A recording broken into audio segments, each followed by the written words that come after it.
Hey everyone, my name's Andy. My channel's Finding Value. I'm going to talk about platinum and silver demand out in the future, like 2040, 2050, 2035, stuff like that. And I labeled this playing the long game. And the demand out there is absolutely ludicrous, and that's what we're going to look at. What I'm going to do is I'm going to look at the demand versus the reserves that we have of those metals. So we'll pop in here. And I think I'm going to kind of blow your hair back here a little bit. So I call this playing the long game. So silver demand by 2050, there was an article that I had read. And in the article, they said the 2017 report by the World Bank that demand for silver could soar from 24,000 tons annually to more than 400,000 tons on a best case scenario. On a worst case scenario, it's 700,000 tons. Now, I just said, how about we use 500,000 tons towards the best case scenario, and that was by 2050, and this is annually. They're going to try to use 16 billion ounces annually. That is 18 times the amount of total silver produced today. And when you look at how much reserves are left of silver, we've got 560,000 metric tons. If you do the math, that's 19.7 billion reserves left in the world. They want to use 16 billion ounces a year annually in 2050, and we only have 19.7 billion left. There's no way we can produce this amount. Because obviously it needs to be found before it gets produced. But there's 16 billion ounces. You're talking a many, many fold of what reserves we have left over that entire period of production. And we've produced 1.6 million tons of silver ever. So they're saying that they want to use 1/3 on an annual basis in 2050 of 1/3 of what we've ever produced in human history. I just don't see that happening. Now, I'm going to switch gears here and talk about platinum. I'm going to just use the fuel cell demand here. Now, at 2040-ish, it's about 25,000 tons, and that's what I'm going to use. I'm not even using this reference one or the battery demand. I'm just saying, let's just use this one, and this is just fuel cell. It has nothing to do with any of the other demand. So 25,000 tons is 800 million ounces of platinum per year of demand just for fuel cells between 2040 to 2050, year after year. Mining experts estimate that just over 10,000 tons of platinum have ever been mined by man, ever. So this is what's ever been mined, is 320 million ounces. They want to use 800 million ounces per year. There's no way. There's no way.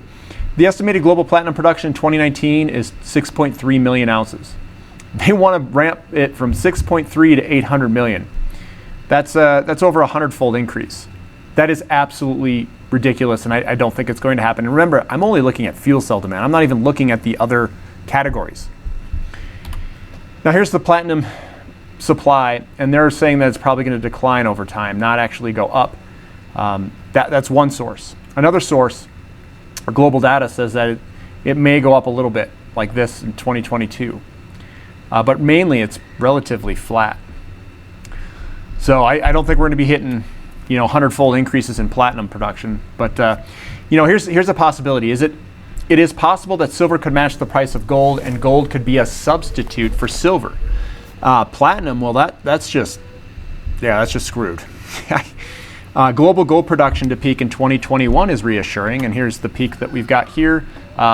So 2020 is the absolute top, and it peaked and is going to go down 2021 and going forward.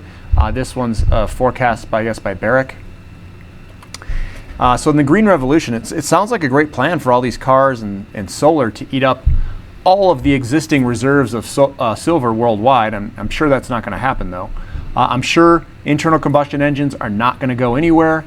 A contrarian bet here is betting on oil and natural gas not going away anytime soon, because we just physically don't have the minerals to produce this many renewable energies. Uranium is still one of my top picks for energy production based off of energy return on energy invested.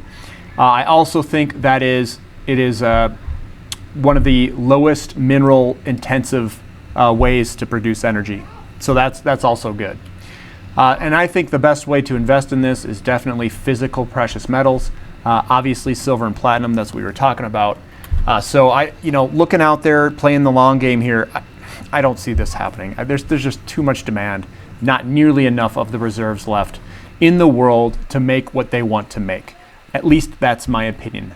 And the energy that's going to be required to mine all of it as well is absolutely ridiculous. So when I have responses to some people and I write in there like, I don't know how high this is going to go, and I give ludicrous numbers like $500 an ounce, $1,000 an ounce for silver, I'm not joking. Like, the demand out there is so large that I don't know what the price will be. It's not anywhere near $25, not even close. So this is the information that I have. This is kind of the back of the napkin calculations that I'm using, and hopefully it helps you and changes your paradigm of kind of what that demand is way out in the future, maybe 20 years from now. So hopefully you enjoyed this clip. Subscribe, click the thumbs up button, and leave some comments. Thank you.